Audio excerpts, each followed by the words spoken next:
rumahnya dipersediakan. Astagfirullahaladzim. Astagfirullahaladzim. Astagfirullahaladzim. Alladzi la ilaha illa huwal hayyul qayyum wa atubu ilaihi. La ilaha illallah wahdahu la syarika lah. Lahul mulku wa lahul hamd. Yuhyi wa yumiit wa huwa ala kulli syai'in qadir.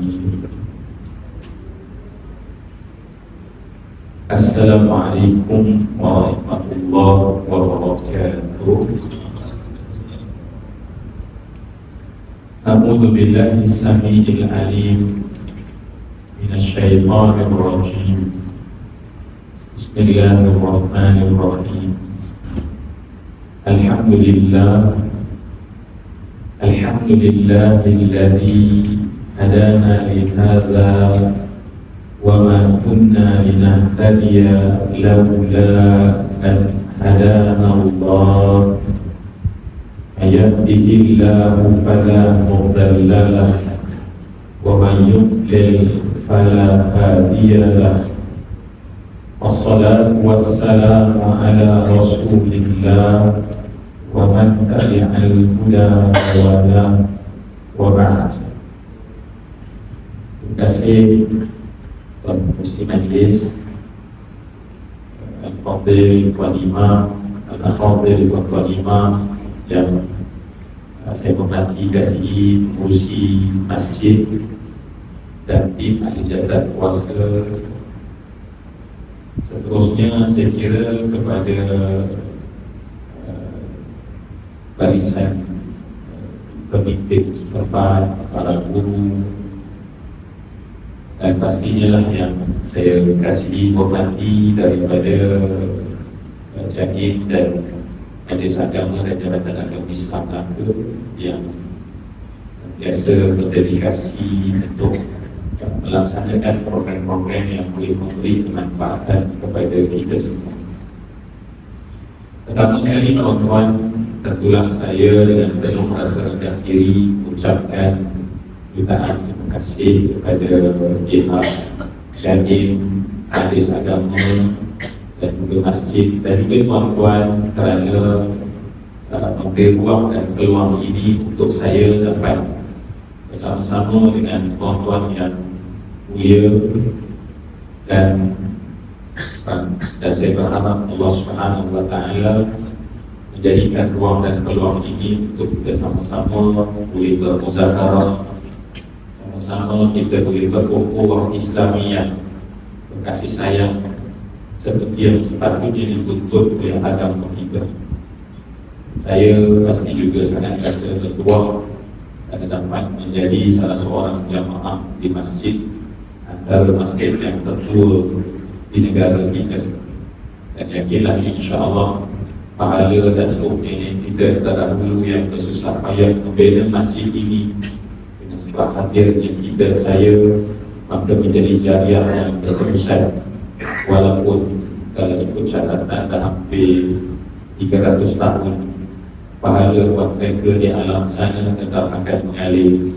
Semoga insyaAllah masjid ini akan kekal sehinggalah dunia ini dibinasakan oleh Allah Subhanahu wa taala. Semua yang saya hormati, sambil kita berniat i'tikaf, sebab i'tikaf adalah satu ibadah yang sangat istimewa, dan istimewanya i'tikaf adalah untuk kerehatan bagi roh, akal, jiwa dan hati kita. Dan sebab itulah bila kita diberikan taufik oleh Allah untuk dapat sama-sama beriktikaf, marilah jadi seperti Sayyidina Umar bin Khattab yang merasai ketika Allah kurniakan kepadanya kurnia, maka dia terlalu bersyukur. Dan bezanya Sayyidina Umar mungkin dengan kita mungkin kata syukurlah malam ini kita boleh beriktikaf dalam rumah Allah. Tetapi Sayyidina Umar Al-Khattab kita akan lihat dia menangis kerana terlalu bersyukur pada Allah, seperti kita menangis kerana dapat satu nikmat yang tak dijangka-jangka. Tetapi Sayyidina Umar akan menangis atas kurnia yang Allah berikan kepadanya. Jadi tuan-tuan, sambil kita niat-niat iktikaf dalam rumah Allah, iktikaf maknanya adalah buat sebentar kita melupakan soal dunia sekitar kita. Iktikaf pertama sekali dia berlaku apabila kita berjaya memutuskan sebentar hubungan dengan dunia. Kita disconnect dengan dunia. Kerana ketahuilah bahawa yang menyusahkan kita, yang menyakitkan kita, yang melukakan kita, yang mencederakan kita adalah dunia. Maka sebab itu bila kita tahu bila masa kita patut untuk putuskan sebentar hubungan dengan dunia, hati kita sedang mendapat kerehatan. Sebab manusia tak pernah rehat bila mana dia tak tahu putuskan hatinya dengan dunia. Atau maaf cakap, dalam solat pun masih kita fikir dunia. Bilakah masa roh kita mendapat kedamaian dan ketenangan? Maka sebab itu bila kita iktikaf, artinya buat sementara waktu kita putuskan hubungan dengan dunia dan kita fokuskan kepada mengingati Allah. Dan mengingati Allah itu sama ada dengan kita menyebut kalimah la ilaha illallah, dengan zikir ataupun dengan solat atau dengan baca Quran atau duduk dalam majlis ilmu. Kerana duduk dalam majlis ilmu, harapannya adalah kita semua sentiasa dapat merasai keagungan Allah Subhanahu wa Ta'ala. Dan semua yang saya kasih sekalian, apabila ini kita dapat buat, maknanya kita sebentar putuskan hubungan dengan dunia. Kerana ada satu kenyataan yang saya yakin ramai dan biasa kita dengar, menyatakan bahawa man, ini terutama di waktu pagi, man asbaha li umuri dunya khazina faqad asbaha sadiqan ala rabbih. وَمَنْ تَوَاضَعَ لِغَنِيٍّ لِغِنَائِهِ فَقَدْ ذَهَبَ ثُلُثَ دِينِهِ. Seperti ini daripada karangan nasihat daripada Syekh Nawawi Banten. Disebutkan bahawa barang siapa pagi-pagi lagi berpagi-pagi di umur dunia khazina, pertama sekali dia adalah sedih terhadap urusan dunia. Celik mata dia ingat Allah, hutang tak bayar lagi. Celik dia mata alam kereta nak kena settle lagi, ni dah 5 bulan. Celik dia mata Allah Akbar, aku dia nak buat tak buat. Barang siapa yang khazinan, sedih, duka cita terhadap urusan dunia pada awal pagi, orang ini telah berpagi-pagi dalam keadaan dia marah pada Allah. Bukan Allah malam dia marah kepada Allah. Sebab Allah lah yang menetapkan ketetapan itu untuk dia. Dan barang siapa yang merendah diri pada seorang kaya kerana kekayaan orang itu, bukan merendah kerana mungkin dia lebih berusia, lebih berumur, lebih dihormati dalam masyarakat, tetapi kerana kekayaan dia maka kita merendahkan diri, maka telah keluarlah darinya 2/3 agamanya. Sebab itu semua yang dikasih sekalian, cuba bayang kita nakkan ketenangan pada malam ini dengan kita nak masuk, dan yang kita nak masuk pada malam ini adalah satu benda yang sangat besar, yakni berkaitan tentang Ramadan dan kaitannya dengan diri. Dan tentulah jabatan agama kita, majlis agama kita sangat ingin seluruh kita ahli jamaah berada bukan sekadar kita, tetapi kerukunan dalam rumah tangga. Kerukunan rumah tangga maknanya rumah tangga yang ada dalam setiap ahli jamaah dalam keadaan terbaik.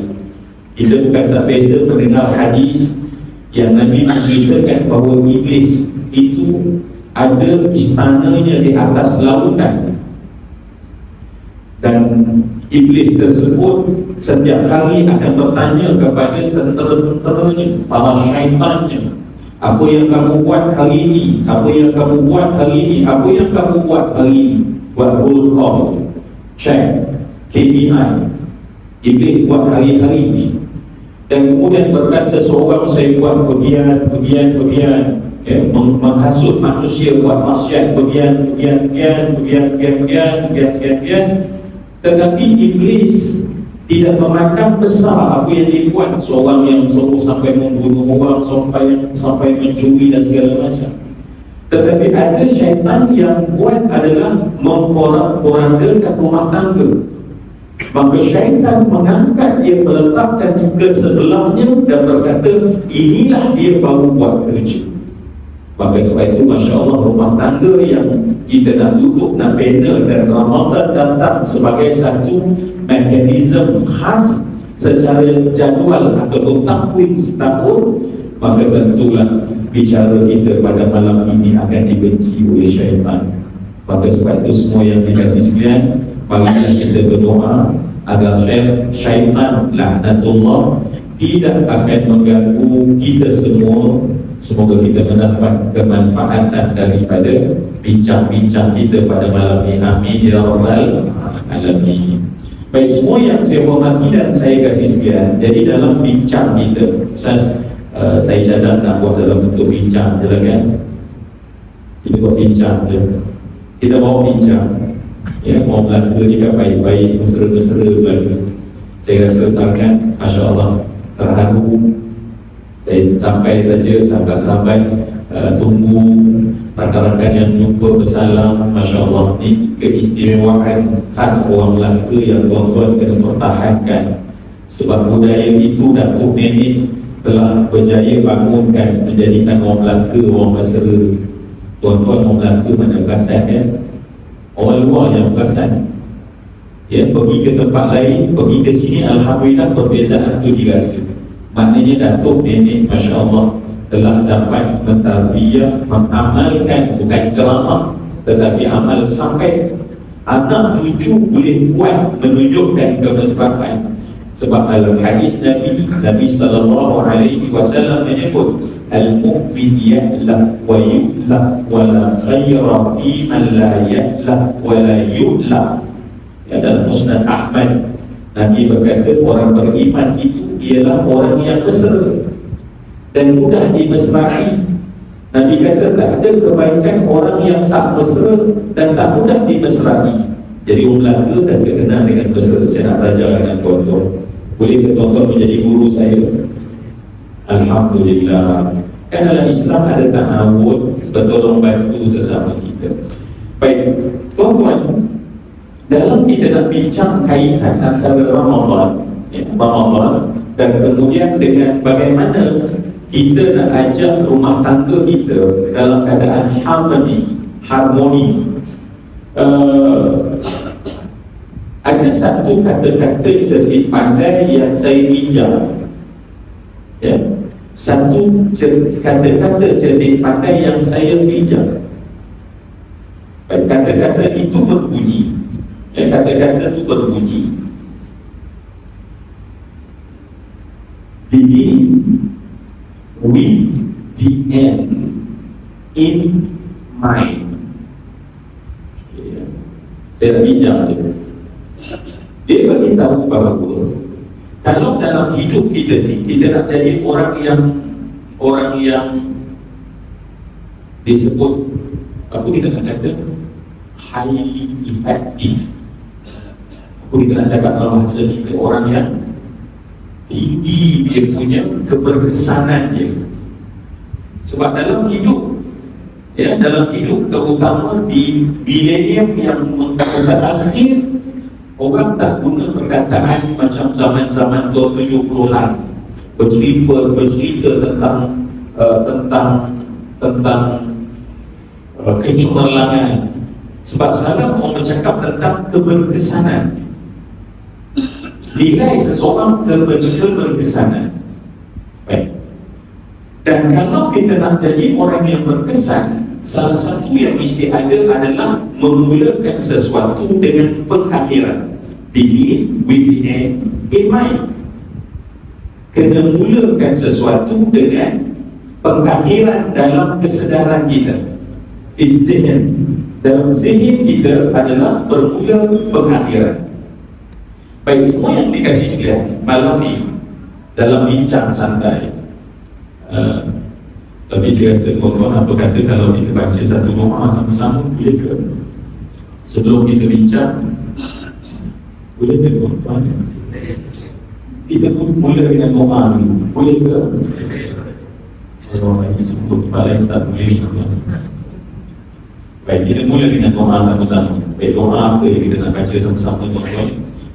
Saya suka doa yang dibaca oleh imam tadi, tetapi kita baca sama-sama pada malam ini dengan kita sebut sama-sama, insya-Allah.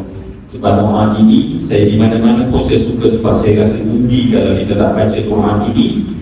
Dalam doa daripada hadis yang sampai kepada kita daripada Ibnu Majah, daripada Ummu Salamah. Baik, jadi kita baca sama-sama insya-Allah. Bismillahirrahmanirrahim. Allahumma inni as'aluka ilman nafi'an wa rizqan tayyiban wa amalan mutaqabbalan. Kita tahu doa ini minta yang pertama, ya Allah aku minta. Nabi minta tuan-tuan setiap hari benda ini. 3 benda ini terpenting dalam hidup. Sebab itu di mana-mana saya minta, saya baca supaya saya dapat 3 benda ini dengan berkat doa orang-orang soleh yang ada di sini. Baik, yang pertama kita minta, ya Allah aku minta padamu ya Allah ilmu yang bermanfaat. Yang kedua kita minta supaya kita dapat rezeki yang baik. Yang ketiga kita minta supaya amal kita diterima. Baik, itu kita sekali lagi tuan-tuan. Bismillahirrahmanirrahim. Allahumma inni as'aluka ilman nafi'an wa rizqan tayyiban wa amalan mutaqabbalan. Ya Allah, dengarlah doa para hamba-Mu dan berilah pada semua yang menyebut doa ini bersama-sama. Bismillahirrahmanirrahim. Allahumma inni as'aluka ilman nafi'an wa rizqan tayyiban wa amalan mutaqabbalan. Amin ya rabbal alamin. Tuan-tuan, kalau sekadar saya nak mengukuhkan kefahaman saya daripada 3 rangkap doa tadi, apakah yang terpenting?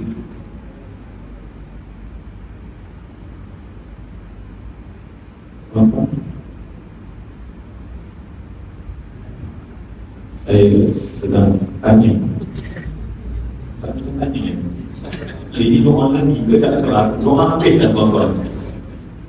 Apakah yang terpenting dalam hidup tuan-tuan? Tolong ingat, buat catatan tepi. Dalam hidup ilmu bukan paling penting. Tolong ingat, jangan pernah lupa, buat catatan, dalam hidup ilmu bukan paling penting. So, apa yang paling penting tuan-tuan? Tuan-tuan, dalam hidup amal bukan paling penting. Apa yang penting dalam hidup tuan-tuan? Saya ulang sekali lagi. Baik, yang penting dalam hidup bukan ilmu, tetapi yang paling penting dalam hidup adalah ilmu yang bermanfaat. Tuan-tuan, ingat, sentiasa ada beza antara ilmu dan ilmu bermanfaat. Kalau tak masakan Nabi dalam hadis lain, dalam riwayat Abu Dawud, Nabi berdoa pada Allah lagi tentang ilmu. Allahumma anfa'na bima 'allamtana, Allahumma 'allimna ma yanfa'una wanfa'na bima 'allamtana. Baru Nabi kata Rabbi zidna ilma. Maknanya ke-8, ilmu yang bermanfaat. Dalam hadis riwayat Muslim, Nabi pernah katakan, Allahumma inni a'udzu bika min ilmin la yanfa, wa min nafsin la tashfa, wa min qalbin la yakhsha, wa min da'watin la yustajabu laha. Nabi minta lagi, jangan bagi aku ya Allah ilmu tak bermanfaat. Jadi tuan-tuan, yang terpenting dalam hidup ialah ilmu yang bermanfaat. Jangan pernah lupa bila kita hantar anak kita ke sekolah. Siapa nama dia? Apa nama? Muhammad nanti cuti, nanti masuk sekolah, cari apa? Jangan cari ilmu, cari ilmu yang bermanfaat. Kita datang ke majlis ilmu, kita datang untuk dapat ilmu yang bermanfaat. Jangan. Dan amal tak penting tuan-tuan. Yang penting adalah amal mutaqabbalah, amal yang diterima oleh Allah Subhanahu wa taala. Semua benda ini akan berjalan selagi dengan makna Ramadan yang kita nak bincangkan. Oleh kerana saya dah sebutkan dalam bentuk perbincangan kita pada malam ini, kita nak mulakan dengan Ramadan ni, apa hujungnya? Ramadan ni, apa dia punya DM yang kita nak letak dalam kepala kita? Sebab kalau kita bergerak buat kerja, tuan-tuan, apakah hujung Ramadan? Boleh kan kita bincang-bincang? Tuan-tuan, kalau ayah saya pesan sangat Zoom, kalau orang pergi dipanggil ceramah satu tempat dan orang itu tidak pandai ceramah lah. Tetapi kalau kamu dapat di tempat itu orang yang pandai, jangan ceramah, ajak bincang.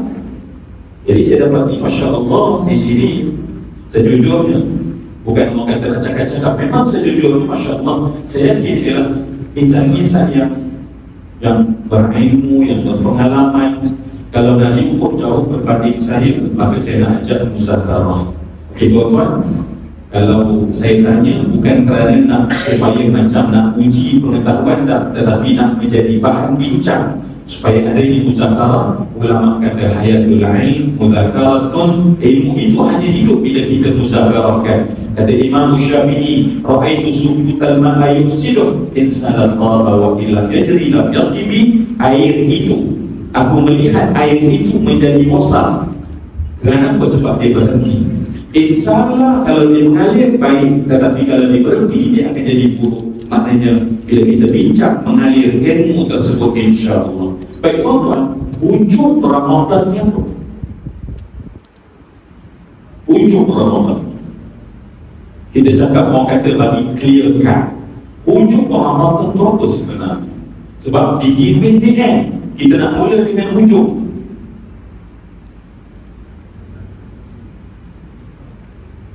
Tuan-tuan jawab dalam hati ke?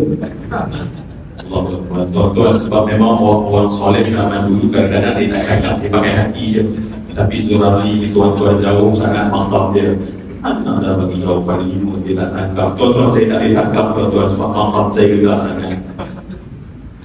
Baik, semua yang dikasih sekian, Ramadan ini ujungnya tanda betul-betul ya. Kita tanda betul-betul. Ujung Ramadan adalah apabila kita dibebaskan daripada neraka. Itu ujung Ramadan. Maknanya kita melalui Ramadan, tujuan Ramadan yang kita letak dalam kepala kita, in mind adalah dalam kepala kita, tujuan Ramadan itu adalah untuk aku dibebaskan daripada neraka.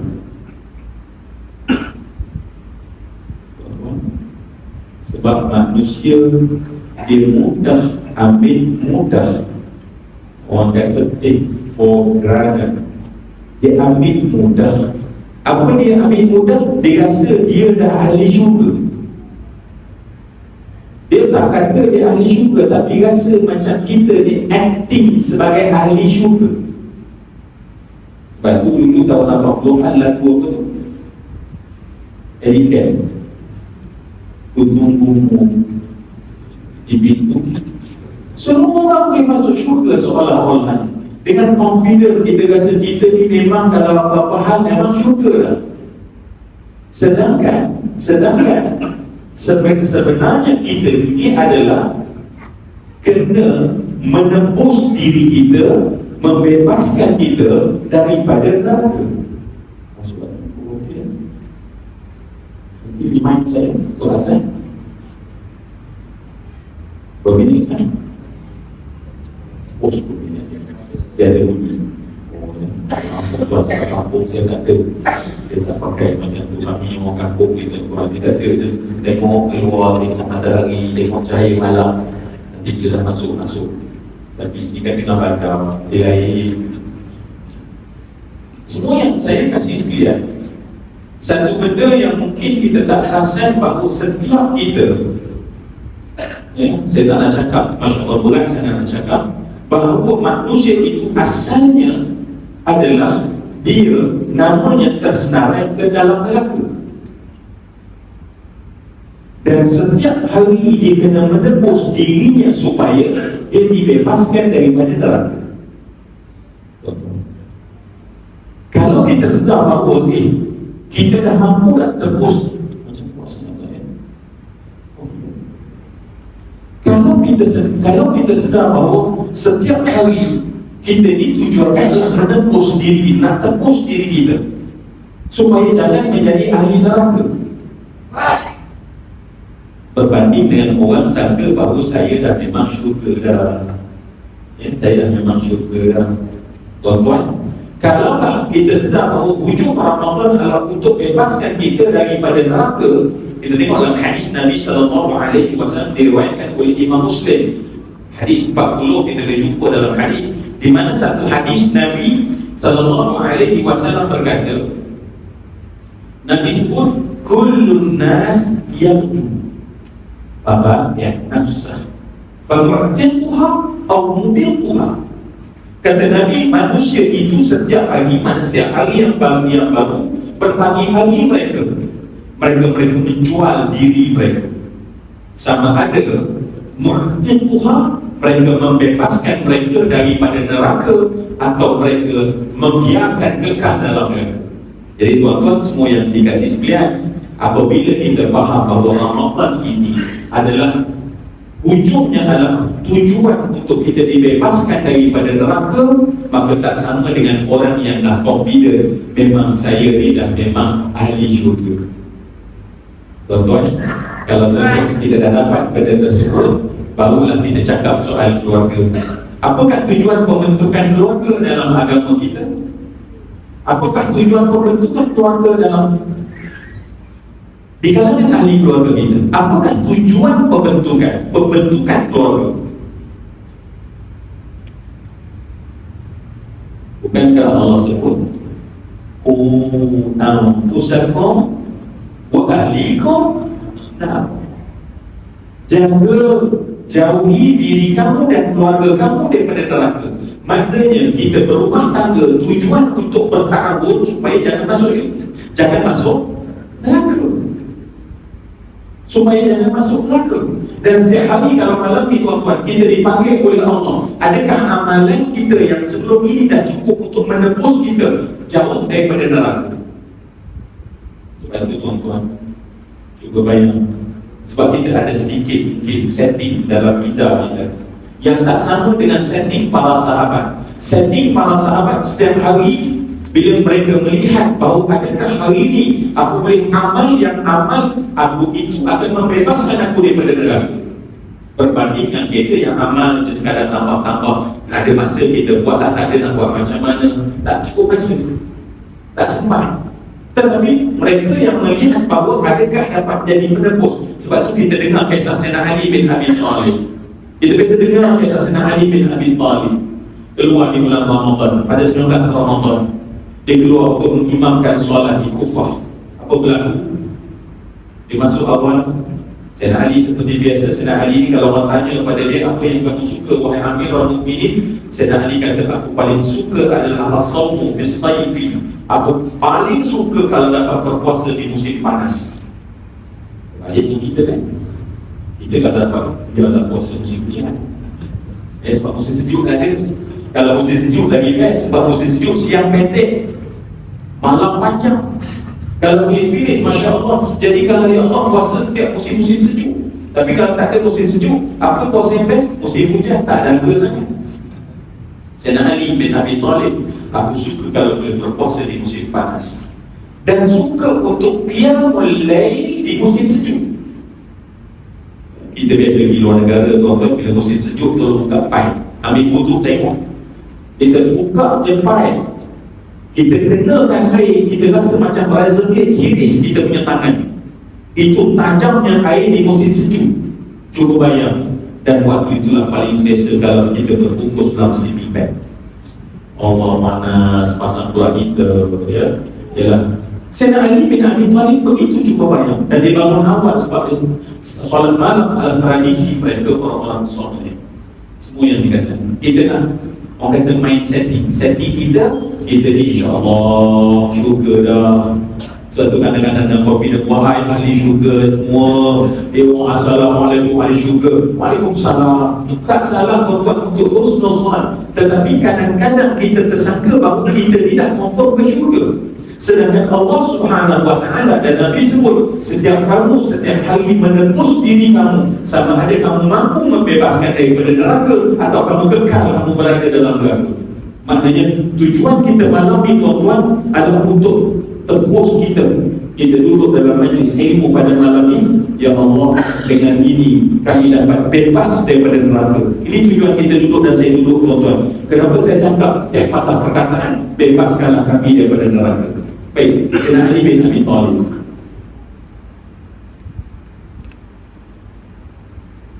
Oleh kerana dia masuk, dan pada ketika itu dia tak sedar ada seorang yang bersembunyi di celah-celah orang yang berbaring.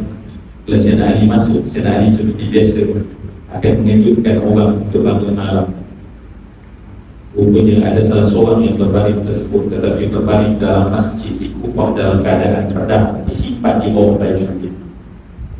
Ketika Sayyidina Ali dekat melangkah pada dia bingkas bangun, menghayun pedang yang diletak racun padanya, dilipas kepada Sayyidina Ali, ditikam Sayyidina Ali, lipasan yang tepat kena kepada bahagian dahi dan berumuran dalam, dan rebah Sayyidina Ali bin Abi Thalib jatuh dan lelaki ini ditangkap kemudian. Saya tak nak cerita tentang lelaki tersebut, tetapi nak cerita tuan-tuan, mindset Sayyidina Ali, mindset seorang ini, mindset orang-orang dahulu, mindset kita orang sekarang.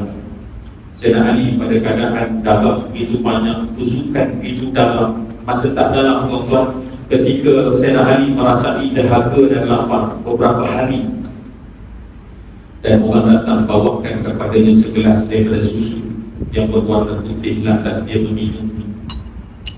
Apa yang berlaku tuan-tuan?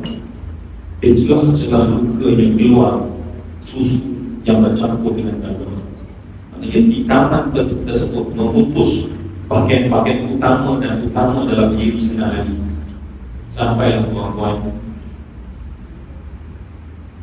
sampailah semua yang saya kasihi sekalian, Sayyidina Ali pada hari yang terakhir dalam hidup dia minta dia didudukkan, dan ketika balut darah penuh pada tubuh Sayyidina Ali, dan saat itu orang tengok Sayyidina Ali menangis.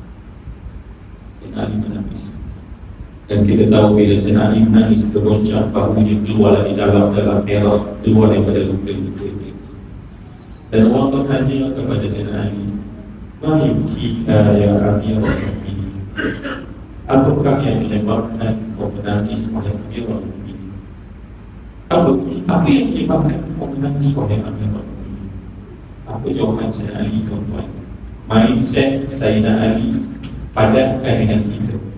Sebelum saya nak sebut jawapan apa kata Sayyidina Ali bin Abi Thalib, siapa Sayyidina Ali? Orang yang Nabi sebut dalam banyak hadis Sayyidina Ali adalah ahli syurga. Sayyidina Ali, siapa Sayyidina Ali? Yang digelar sebagai Abududdin. InsyaAllah tuan-tuan, jangan ke mana-mana, kita dengar lawangan azan, kita sambung lagi insyaAllah. Semua yang saya kasih insyaAllah kita akan solat insyaAllah nanti berdoa, dan boleh kita habiskan perbincangan kita. Baik tuan-tuan, terima kasih. Dan apabila Ramadan ini hujungnya adalah pembebasan daripada neraka. Saya telah temukan dengan kata Allah, kita bina rumah tangga adalah untuk dibebaskan daripada neraka. Anfusakum wa ahlikum nar. Semua yang saya kasih, kita balik pada Sayyidina Ali untuk kita nampak seorang manusia yang begitu kuat berjuang bersama dengan Nabi, seorang yang dalam agama mempunyai nilai yang sangat tinggi. Di kalangan para sahabat Nabi SAW, kalau kita ahli sunnah wal jamaah, yang paling tinggi adalah Sayyidina Abu Bakar As-Siddiq, Abdullah bin Abi Quhafah, Uthman bin Amir bin Amri bin Zaid bin Tayyib bin Murrah bin Ka'ab bin Lu'ay bin Ghalib. Sayyidina Abu Bakar As-Siddiq. Di bawah Sayyidina Abu Bakar adalah Sayyidina Umar bin Khattab, bin Naufal, bin Abdul Uzza, bin Riyah, bin Abdullah, bin Qutb, bin Razzaq. Yang ketiga khilaf sama ada menyatakan boleh jadi Sayyidina Uthman bin Al-Affan bin Al-As bin Amr bin Umayyah bin Abdi Syam bin Abdi Manaf bin Husayn, ataupun Sayyidina Ali bin Abi Talib bin Abdul Muttalib bin Hashim bin Abdi Manaf bin Husayn bin Kilab bin Murrah bin Ka'ab. Maknanya daripada triliun umat Islam, berapa jumlah umat Islam sejak zaman Nabi sampai ke akhir zaman, maka yang tertinggi setelah Nabi adalah Sayyidina Abu Bakar, Sayyidina Umar, Sayyidina Uthman dan Sayyidina Ali. Kita sedang bercakap tentang manusia yang dijamin oleh Nabi untuk masuk dalam syurga dan digelar sebagai Abdul-Din, orang yang membenteng, membela dan memperjuangkan agama. Agama ini dia yang membenteng, membela dan memperjuangkannya. Semua yang saya kasih sekalian, ketika dalam keadaan dia menangis dan Allah bertanya, "Mayuki kaya kami orang mukminin?" Apakah yang menyebabkan kau menangis wahai kami orang mukminin? Apa jawaban Sayyidina Ali? Kata Sayyidina Ali, aku takut amalku yang sedikit ini tidak mampu untuk menyelamatkan aku di hari akhirat. Cuba bayang tuan-tuan, sembahyang macam Sayyidina Ali. Kita pernah dengar sembahyang solat Sayyidina Ali yang ketika tembus berdisnya dalam satu riwayat kata itu juga Sayyidina Ali. Kita bawa sini, tembus betisnya dengan panah, dan orang bagi tahu dia ketika mengerang kesakitan macam kita lah sakit, tapi taklah kena panah kau dia terpijak paku sikit lah kau dia mengerang kesakitan. Apa spontan orang cakap? Ambil ubat tahan sakit. Tapi apa spontan para sahabat cakap pada Sayyidina Ali? Qomis salat. Solat. Kalau kita kan, sakit tipu semua solat. Agak-agaklah ya, tak diri langsung. Tetapi Sayyidina Ali bila dia solat apa berlaku? Masya Allah, Allahu Akbar, Allahu Akbar. Sayyidina Ali, apa yang kita katakan, bagaimana seorang manusia memutus hubungan dengan makhluk hanya tinggal dengan Allah Subhanahu wa ta'ala. Dan ketika salam, Assalamualaikum, baru jumpa balik dunia. Sebab dunia itu kesakitan, dunia itu keseronokan sebentar. Bagi salam, Assalamualaikum. Dan kemudian bahawa saya nanti kata tolonglah cabut panah ni sebab sakit sangat. Apa kata mereka? Cabut dah. Dia tengok dia tinggal berlubang di kakinya. Bila mereka cabut ketika sedang solat. Cuba bayang orang yang solat begitu rasa lazat, sekarang sebut aku takut bekal aku tak mampu menyelamatkan aku di hari akhirat. Mak dia tak mampu membebaskan aku daripada neraka. Berbanding dengan kita tak payah ekstrim tu yang mana ni. Yang mana anak nyamuk itu, anak nyamuk hari ni kat telinga tuan-tuan. Allah Akbar, tuan-tuan usia malam ni oleh Allah. Masya Allah, bukan anak-anak nyamuk ya tuan-tuan. Sampai tingkap sikit kat kita, Masya Allah, gerak satu badan, Masya Allah ya. Nak cerita yang tiba-tiba si kita ini dengan confident rasa bahawa malam ni okey, insya-Allah tak ada masalah, anda dah syurga insya-Allah. Sayyidina Ali tak rasa dia boleh masuk dalam syurga. Sayyidina Umar Ibn Khattab berkata, "Launani munadi yaumal qiyamah, kullu nas yadkhuluna al-jannata illa wahidan, fa inni khashawtu an akuna ana dhalikal wahid." Seandainya tiba-tiba datang bertemu di padang mahsyar satu masa nanti, tiba-tiba datang satu seruan, hei manusia, semua kamu layak untuk masuk syurga kecuali seorang yang tak layak. Apa kata Sayyidina Umar? Aku takut aku seorang yang tak layak. Sayyidina Umar, aku takut aku seorang tersebut. Semua yang dikasih sekalian, Ramadan, saya cerita ni, Ramadan di hujungnya adalah itqun minan nar. Dalam kepala kita, Ramadan yang aku nak masuk pada tahun ini adalah aku nak bebaskan daripada neraka. Sama dengan matlamat, kenapa aku bina rumah tangga, kenapa aku berkahwin, kenapa aku ada anak, semua ini adalah untuk bebas daripada neraka. Tuan-tuan, kalau itu dah clear dalam kepala kita, nak bebas daripada neraka, barulah datang soalan undur ke belakang. Kita baru undur ke belakang sampai kita jumpa kita pada hari ini. Macam mana cara kita nak bebas daripada neraka? Macam mana kita nak bebas daripada neraka? Maka jawapannya adalah apabila kita menjadi seorang takwa. Kerana hanya orang takwa yang Allah bebaskan daripada neraka. Tapi tuan-tuan, mudahkah kita menjadi seorang takwa? Tentu jawapannya Masya Allah adalah susah. Jadi kalau susah itu di mana susahnya? Yang kata susah itu susahnya di mana? Kita akan jumpa pada jawapan. Susah itu adalah pada hawa nafsu. Pada tuan-tuan, kita makin dekat dengan erti Ramadan itu. Maka Ramadan itu tuan-tuan adalah satu bulan yang dibuat oleh Allah untuk supaya kita mendidik hawa nafsu, melahirkan takwa, membebaskan kita daripada neraka jahanam. Baik semua yang dikasih sekalian, sebab itulah Ramadan ini sebenarnya membebaskan kita daripada neraka jahanam dengan cara kita dapat mendidik hawa nafsu. Sebab selama ini yang menghalang kita jadi baik adalah hawa nafsu. Yang menghalang kita menjadi takwa adalah hawa nafsu. Yang menghalang kita, mengekang kita daripada kita nak buat baik adalah hawa nafsu. Kalau tidak masakan Nabi SAW. Tuan-tuan, kalau tanya semua manusia dalam dunia, semua nak jadi baik. Nabi sebut, kalau tanya pada semua manusia dalam dunia, semua nak jadi baik. Tetapi kenapa ada orang boleh baik, ada orang tak boleh jadi baik? Apa yang menyebabkan tak boleh jadi baik? Satu je. Kata Nabi adalah hawa nafsu. Wal ajizu, Nabi nak namakan mereka yang tak boleh buat baik tetapi nak baik adalah ajiz. Ajiz. Ya, kita doa pada Allah malam ini janganlah kita terburuk dalam golongan ajiz.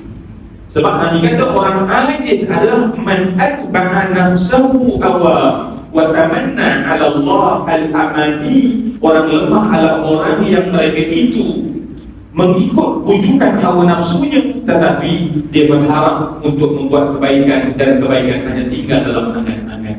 Jadi tuan-tuan, Ramadan adalah tujuannya adalah untuk mendidik nafsu. Semua yang dikasih sekalian, nafsu yang menjadikan kita itu hendak benda-benda yang merosakkan kita, maka itulah yang menghalang sebenarnya juga rumah tangga kita jadi baik. Sombong dalam diri kita. Kenapa? Sebab adanya bujukan nafsu.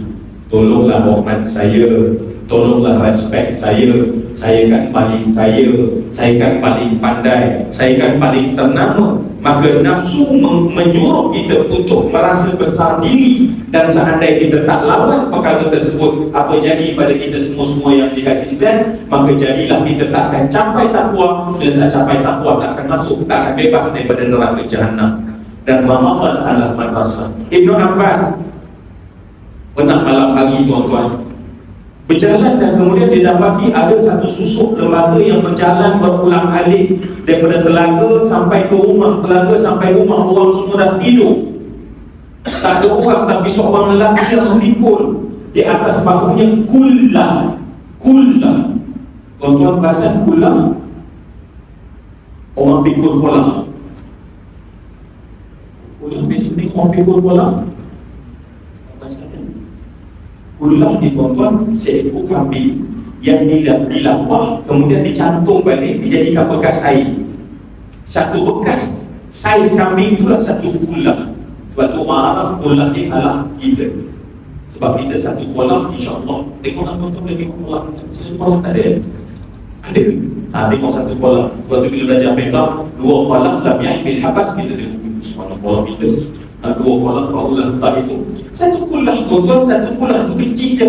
Dua kolam kullatain lam yahmil habas. Ada dua kolam itu, maka dia tidak lagi menampung najis yang kena. Baik, bukan itu soalnya. Soal laki-laki yang berulang kali kemudian dengar suara dengusan dalam keadaan rintihan berjalan. Tuan-tuan, di pagi hari esok, maka Ibn Abbas dijumpa Sayyidina Umar. Dia kata, Umar, ya Amirul Mukminin, adakah kamu yang aku nampak malam tadi angkat air?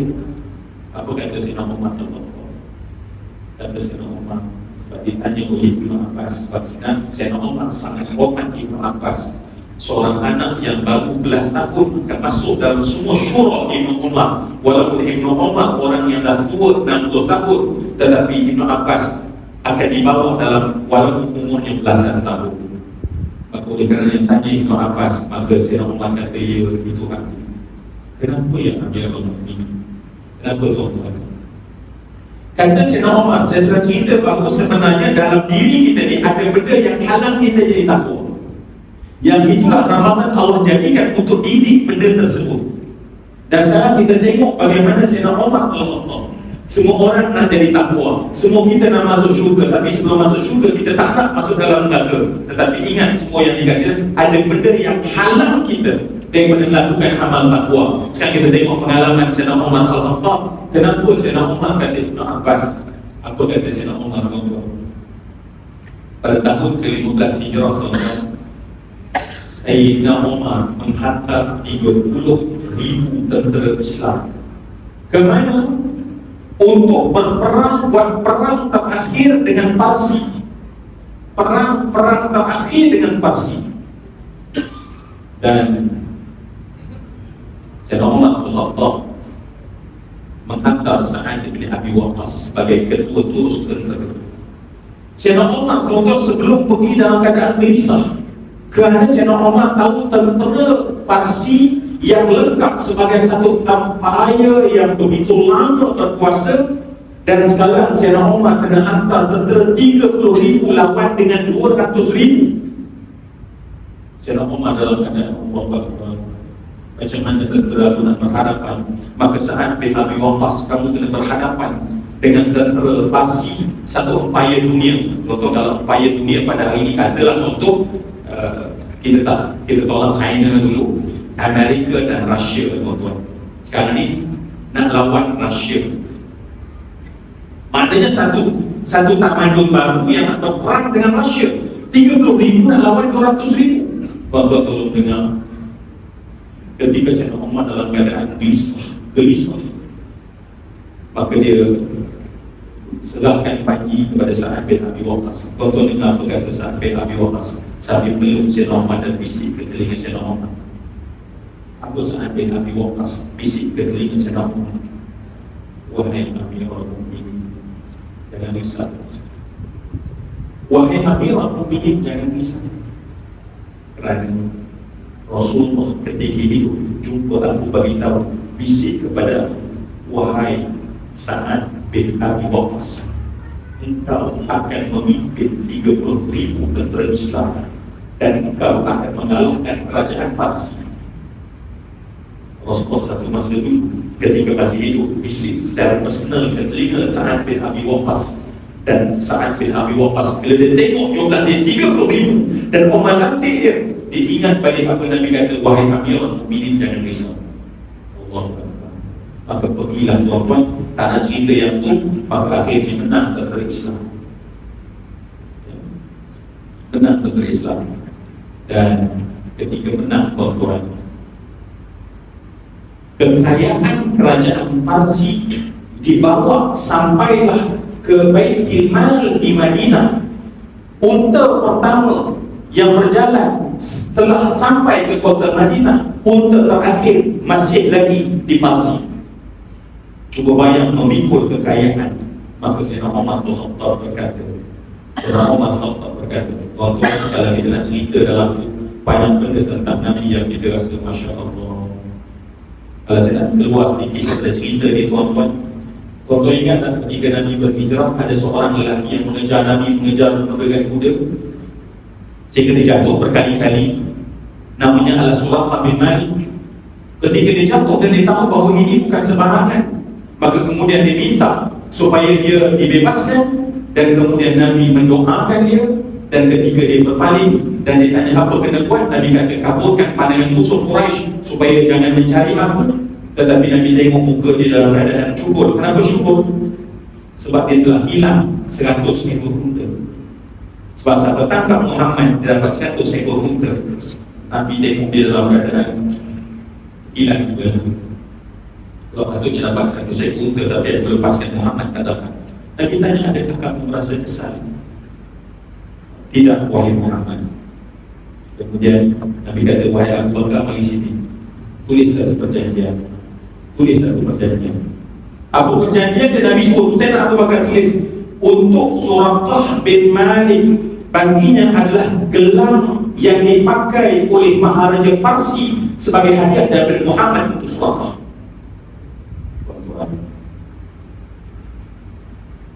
Tulis. Kalau tuan-tuan kita jadi Suraqah, apa kita kata? Wadah, ini tengah kena kejar ni tuan-tuan. Nabi Muhammad tengah kena kejar. Tiba-tiba Masya Allah tulis perjanjian bahawa sebenarnya hadiah untuk engkau adalah gelang yang dipakai oleh Maharaja Parsi, gelang emas yang dipakai oleh Maharaja Parsi. Tuan-tuan, 8 tahun kemudian, ketika Nabi masuk kota Madinah, kota Mekah, dan di Hudaybiyah datang Suraqah bin Malik masuk Islam. Baru masuk Islam tuan-tuan. Ketika tahun 15 Hijrah, Rasulullah dah wafat, Suraqah datang. Ketika kekayaan daripada Parsi masuk ke dalam Baitul Mal orang Islam, semua yang saya kasih sekalian pada saat tersebut, Suraqah datang bawa surat tadi kepada Sayyidina Umar. Sayyidina Umar kata, betul kali ini, sebab itulah lama takkan Nabi sebut. Kata Bilal bin Rabah, aku dengar Rasulullah cerita padaku kemudian tentang perkara ini. Maka Sayyidina Umar membongkar khazanah, cari gelang dan kemudian dipakaikan sebagai bukti benarnya Nabi SAW. Semua yang dikasih sekalian, saya nak cerita adalah ketika kekayaan penuh dan Sayyidina Umar berjalan satu malam, tiba-tiba tuan-tuan, saya rasa macam ekor ni sedap je. Maka Sayyidina Umar dia rasa berangin dalam hati dia. Apa angin dalam hati dia? Kamu adalah seorang pemimpin empire dunia. Datang dalam perasaan tuan-tuan. Kita tak rasa sebab kita tak pernah jadi empire dunia, tak tahu aku ada di sini seorang. Saya tak perasan. Sayyidina Umar datang tiba-tiba satu lintasan yang sangat dingin bagi tahu, ya Umar, kamu adalah merupakan seorang empire dunia. Maka Sayyidina Umar terus sedar bahawa itu adalah hawa nafsu yang merosakkan dia. Maka apa dia buat? Malam tu tuan-tuan, ketika orang tidur, dia mula memikul kullah tersebut, berulang kali tuang dalam rumah sambil dia menangis berkata, wahai Umar, air yang begini sejuk engkau pikul, engkau rasa berat. Bagaimana di hari akhirat engkau nak pikul azab Allah di atas amanah yang letak atas bahu engkau, wahai Umar. Berulang kali sambil menangis, basah bukan hanya dengan air, basah dengan air mata. Kenapa? Saya nak didik hati dia. Kita bila masa kita didik hati kita, datang rasa sombong kita layan, datang rasa seronok kita layan, datang rasa apa kita nak kita layan. Tuan-tuan, bila masa kita nak capai takwa, kita tak pernah capai takwa bila hawa nafsu yang nak mendorong kita. Kerana itu Ramadan ni tuan-tuan, Masya Allah, dia akan fokus hanya untuk didik nafsu. Selalu orang kata Ramadan adalah bulan tarbiyah. Tarbiyah apa tuan-tuan? Tarbiyah nafsu. Ramadan adalah sebuah madrasah. Madrasah apa tuan-tuan? Madrasah nafsu. Dan ada madrasah ini kita dapat lalui bersama, insya-Allah. Kita yakin bukan sekadar kita. Sebab itulah bila kita sedar dan ibu ayah yang ada di sini sedar tentang perkara ini, apa yang kita kena buat? Kita kena ajak anak-anak kita juga melalui proses Ramadan dan ceritakan pada mereka begin with the end. Anak, kalau kita tak settle, neraka tersedia untuk manusia. Ingat, kita selagi tak mengumpulkan menjadi orang takwa, kita tak boleh bebas daripada neraka. Supaya anak kita jangan juga take for granted dan kata bahawa kita dah memang syurga dah, mati malam ni insyaAllah syurga, pintu syurga telah terbuka untuk kita. Sebab tu semua yang saya hormati dan saya kasih sekalian, mungkin kalau kita nak bincang tentulah mungkin panjang lagi perbincangan, tetapi orang kata di mana kita dapat sesuatu manfaat, saya harap dapat manfaat itu. Kenapa tuan-tuan? Saat setiap kita mendidik hawa nafsu kita, jadilah kita tawaduk, jadilah kita orang memikir tentang masalah orang lain, jadilah kita pemaaf. Jadi sebab nak pergi syurga tu, nak pergi syurga, maka cuba bayang kalau suami yang pemaaf bukan panas marah. Sebab itulah suami yang bebas daripada neraka. Isteri yang taat dan tidak keras kepala contohnya, maka itulah isteri yang nak bebaskan daripada api neraka. Maka itu semua yang dikasih sekalian, semua sifat baik yang terkumpul disebabkan proses kita didik hawa nafsu, maka itulah sebenarnya yang menjadikan rumah tangga kita rukun damai yang sebenar-benarnya. Baik, saya kira mungkin sekadar itulah tuan-tuan yang kita boleh bincang. Walaupun saya nak undur sedikit, prosesnya adalah siyam dan qiyam, usianya adalah kata Nabi imanan wa ihtisaban, dengan kita masuk melihat kepada kerahmatan melalui keampunan dan di ujung adalah pembebasan daripada neraka, adalah model bagaimana kita lalui bulan Ramadan. Dan yang terpenting, marilah sama-sama tuan-tuan kita doa agar kita masuk ke dalam bulan Ramadan pada tahun ini dengan cara yang paling asas. Apa paling asas? Dengan cara kita cuba masuk ke Ramadan di Sya'ban lagi, kita telah bersihkan dosa-dosa kita. Tuan-tuan, marilah kita cuba tuan-tuan, kita bersihkan dosa dan dosa yang paling payah daripada mana tuan-tuan? Dosa yang paling payah dari mana? Dosa yang paling payah daripada mana? Dosa yang paling payah daripada mana tuan-tuan? Tuan-tuan, dosa yang paling payah adalah dosa kita dengan mata ayah. Tuan-tuan, syaitan akan lupakan kita dan tak nampak kita.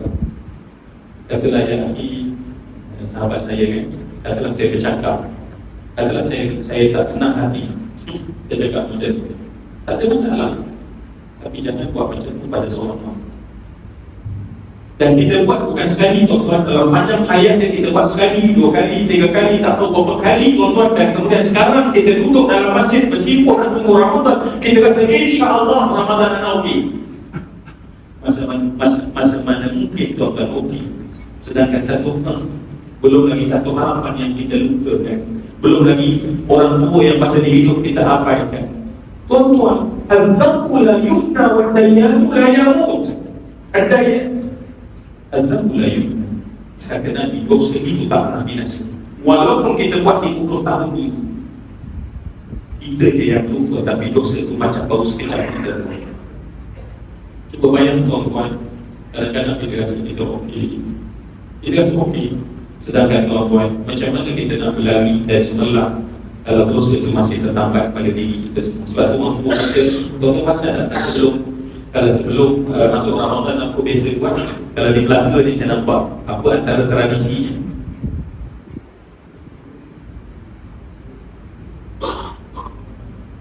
Biasa sebelum Ramadan, biasa apa kebanyakan orang buat? Dari mana?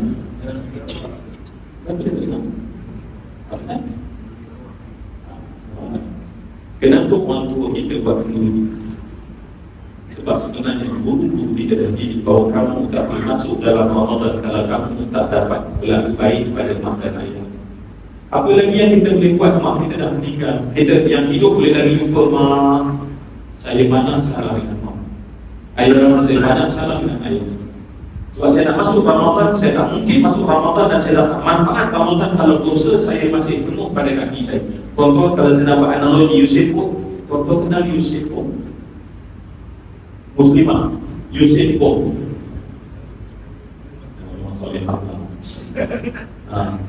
sprinter, tuan-tuan pecah rekod 100 meter.